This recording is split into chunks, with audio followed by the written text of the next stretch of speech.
Trem mata 4 jovens deitados na linha férrea. O jornal A Tribuna traz a notícia infausta de 4 irmãos que deitaram sobre linha férrea e pegaram no sono profundo e foram esmagados pelo trem que passava por aquela linha. Diz a notícia, os irmãos, e cita os nomes e idades de 19 e 17 anos, e outros 2 jovens cujos corpos não haviam sido identificados até o início da noite, morreram na madrugada de ontem, atropelados por um trem de 50 vagões vazios, que fazia o trajeto de Jundiaí a Pederneiras, na região de Bauru. O maquinista Luiz Carlos Serra, de 41 anos, disse à polícia que por volta das 5 horas avistou as vítimas deitadas sobre os trilhos. Buzinou, deu sinal de luz e acionou os freios, mas não conseguiu parar a composição de 1.371 toneladas. Suspeita-se que os jovens estivessem dormindo sobre a linha, pois foram encontrados vestígios de fogueira no local. Pastor Natanael, realmente, sem dúvida, o acontecimento noticiado pelo jornal é algo de causar dó. 4 jovens morrerem dormindo, pastor, sobre os trilhos de uma linha férrea, e apesar de todo o esforço relatado pelo maquinista, não conseguiu acordá-los antes que fossem esmagados pelo trem. Pastor, quão perigoso é dormir sobre a linha férrea, considerando que a qualquer momento se dará de cara por um trem? Sem dúvida que sim. Há casas ou outros locais mais seguros para uma pessoa dormir sem qualquer perigo, porque o sono é indispensável, é reparador das forças físicas e mentais. Agora, francamente, uma imprudência desses 4 jovens, que custou a própria vida deles, serem assim mortos ou ceifados prematuramente por um descuido de si próprios. Será que não havia no meio dos 4 um que tivesse um pouquinho mais de cada para divertir? Mas como vamos deitar em cima do trilho do trem? Isso é muita imprevidência, isso é inadmissível. Mas as coisas acontecem porque não supomos que elas possam ocorrer. Esse acontecimento, pastor, tão doloroso, poderíamos trazer para a nossa vida espiritual, pastor? Sem dúvida, porque o que é uma parábola? Das muitas parábolas que Jesus contou. Parábola é uma ilustração da vida secular que encerra uma lição na vida espiritual. Então essa insensibilidade, porque como a irmã acabou de ler, o maquinista, quando pressentiu o perigo, tocou a sirene, deu sinal de luz, acionou freios, quer dizer, tudo que estava ao seu alcance para evitar uma tragédia, ele, como ser humano, ele agiu, fez. Agora,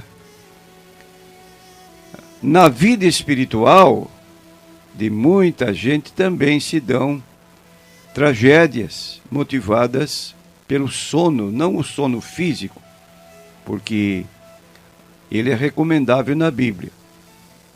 Agora, diz no livro de Efésios, capítulo 5, versículos 14 e 15, Paulo adverte que o sono espiritual é terrível, consequências imprevisíveis que podem se dar na vida de qualquer pessoa. Pelo que diz, desperta, tu que dormes, e levanta-te dentre os mortos, e Cristo te esclarecerá. Portanto, vede prudentemente como andais, não como nécios, mas como sábios, remindo o tempo, porquanto os dias são maus. Por favor, repita a leitura, porque é uma leitura muito solene. Aqui está um aviso, é como o maquinista aqui que está buzinando, dando sinal de luz, acionando freios, acorda. Desperta tu que dormes, e levanta-te dentre os mortos, e Cristo te esclarecerá. Portanto, vede prudentemente como andais, não como nécios, mas como sábios, remindo o tempo, porquanto os dias são maus. Então aqui é como um grito: desperta, tu que dormes, levanta-te dentre os mortos e Cristo te esclarecerá.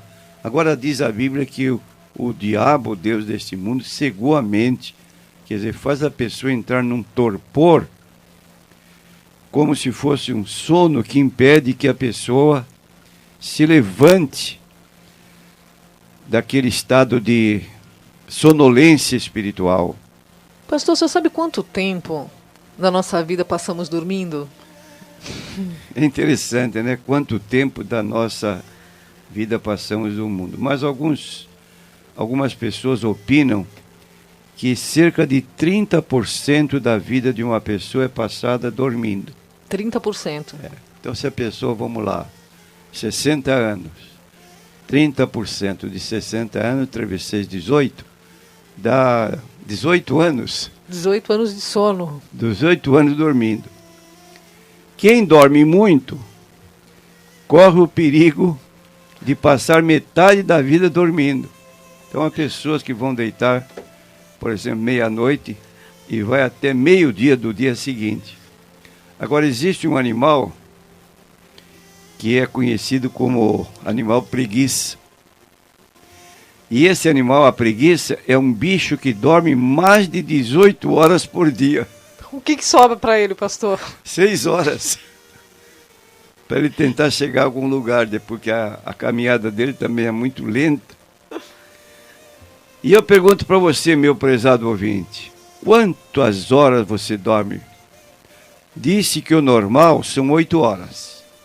Dá para sentir-se bem disposto uma pessoa, por exemplo, que vai deitar às 10 horas da noite e levanta às 6 da manhã. São 8 horas de sono. Quanto tempo você demora dormindo? Agora, levando para o lado espiritual, nada é mais perigoso do que dormir, ou seja, um tipo assim de acomodação espiritual, inatividade, inércia, ficar parado.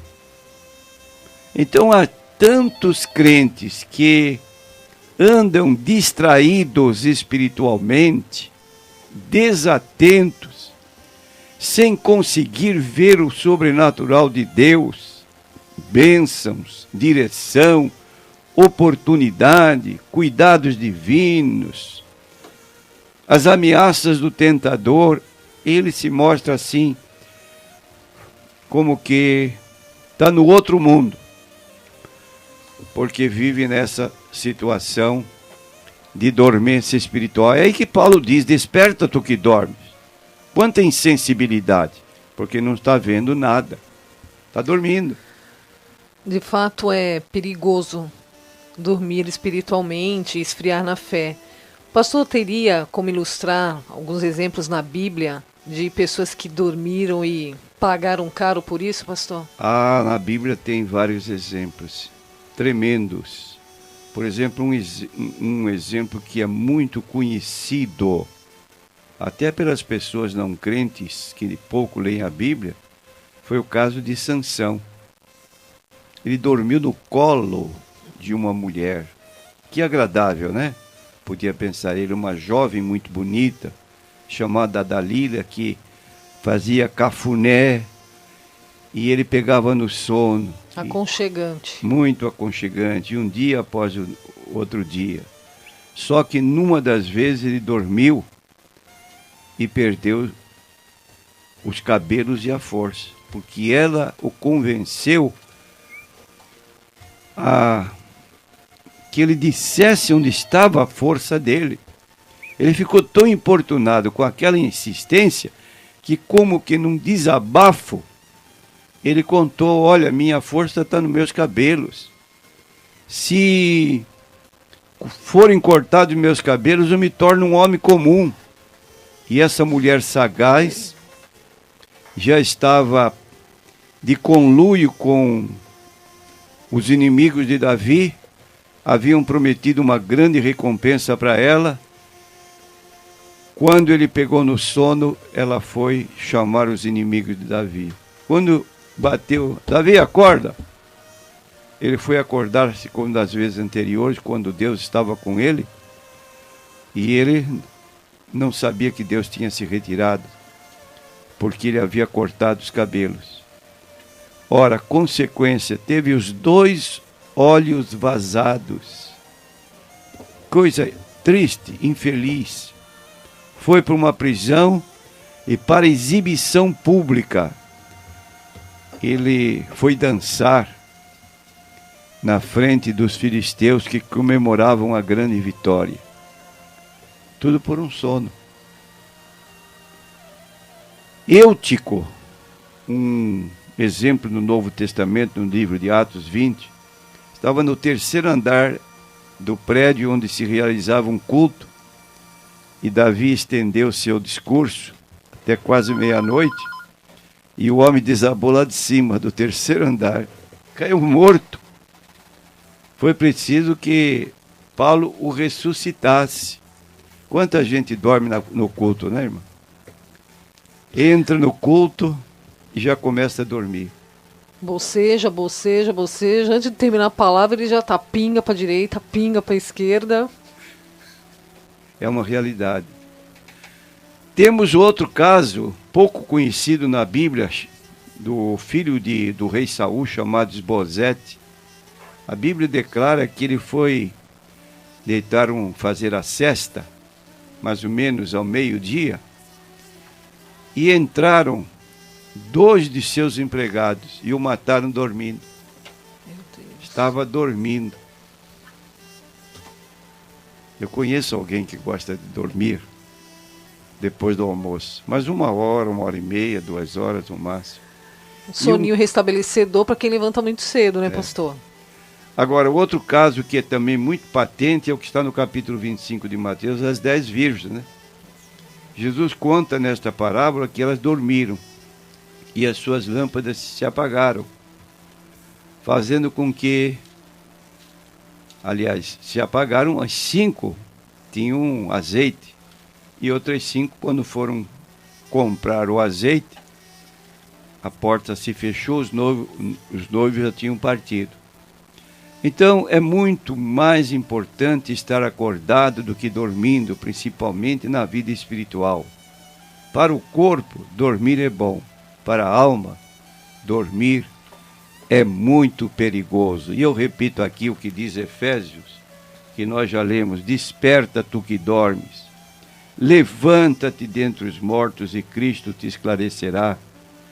Portanto, vede prudentemente como andais, não como nécios, mas como sábios, remindo o tempo, porquanto os dias são maus. E como ficar acordado espiritualmente, pastor? Como se manter acordado por mais tempo?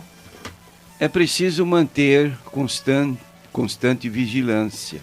Então este texto diz: desperta, ó tu que dormes. Na Bíblia há muitas advertências para que nos mantenhamos em constante vigília. Por exemplo, nós temos o caso quando Jesus estava lá no jardim de Getsêmani, ele disse aos discípulos: vigiai aqui enquanto eu vou mais adiante orar. Passou 1 hora e voltou e encontrou o discípulo dormindo. Mateus 26, 41. Jesus disse para eles uma palavra que é muito oportuna citar para nós aqui hoje em dia. Não para vocês, para nós. Porque todos nós estamos envolvidos nisso, nesse aviso solene que Jesus deixou para nós. Vigiai e orai, para que não entreis em tentação. Repita, irmão. Vigiai e orai, para que não entreis em tentação. Na verdade, o espírito está pronto, mas a carne é fraca. Então, quais são, por exemplo, os sintomas da falta de vigilância espiritual? Acomodação com o que somos, uma vida de inatividade espiritual. Não tem compromisso nenhum com trabalhos na igreja, a não ser estar sentado no banco. Não participa de nada. Acomodadinho. Não chame para qualquer atividade que ele tem 1001 desculpas. Isso é sono espiritual. Ausência de vontade de crescer, como disse o escritor de Hebreus capítulo 5, versículos 11 e 12. O escritor reclama: eu queria dizer mais alguma coisa profunda da Bíblia, mas não posso. Do qual muito temos que dizer, de difícil interpretação, porquanto vos fizestes negligentes para ouvir. Porque, devendo já ser mestres pelo tempo, ainda necessitais de que se vos torne a ensinar quais sejam os primeiros rudimentos das palavras de Deus, e vos haveis feito tais que necessitais de leite, e não de sólido mantimento. Eu já contei aqui uma experiência de uma ocasião que eu fui a um médico e a sala estava cheia e eu comecei a querer entrar numa conversa sobre a Bíblia. Aí mexi com um cidadão que estava do meu lado e ele se declarou crente de uma igreja. Aí eu fiz uma citação da Bíblia para ele e fiz uma pergunta.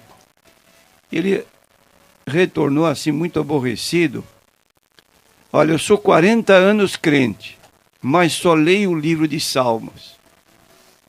Ora, francamente, como é que pode ocorrer isso na vida de uma pessoa, 40 anos crente, e não sabe absolutamente nada de Bíblia? Só lê o livro de Salmo. Está errado ler o livro de Salmo? Não, eu gosto de ler. Leio quase que diariamente. São palavras que nos movem a entrar em comunhão com Deus, dependendo da situação que nos encontramos. Outro sono que estão acometidos, irmãos, é negligência, falta de interesse na escola bíblica dominical. À noite a igreja está cheia, de manhã está vazia. Não tem jeito de convencer os irmãos que sejam estudiosos da revista que recebem para estudo trimestral. Não tem jeito. Abrem a lição na hora da leitura. Só aproveitam a parte bíblica que a revista contém. Mas isso é um mal. Eu estive lendo 2 casos tenebrosos que ocorreram em nossos dias agora. Um na revista Veja, até parece que os 2 foram na revista de edições diferentes. Essa mulher que se juntou a esse homem, que ganhou na luta, ganhou 52 milhões na cena, era uma mulher crente, nova, que abandonou a igreja e foi se envolver nessa aventura. Não conhece Bíblia, não lê Bíblia Sagrada. E agora esse caso do menino morto, o que dirigia, parece, o carro, estava entrando no crime naquele dia, era de família evangélica. Onde é que estão os nossos jovens? Domingo pela manhã. Não aprendem Bíblia? São levados pelas gangues aí, pelos maus elementos, e começam a participar e se tornam tão ilustres como as pessoas mais bárbaras que se possa imaginar. Então, cuidado, você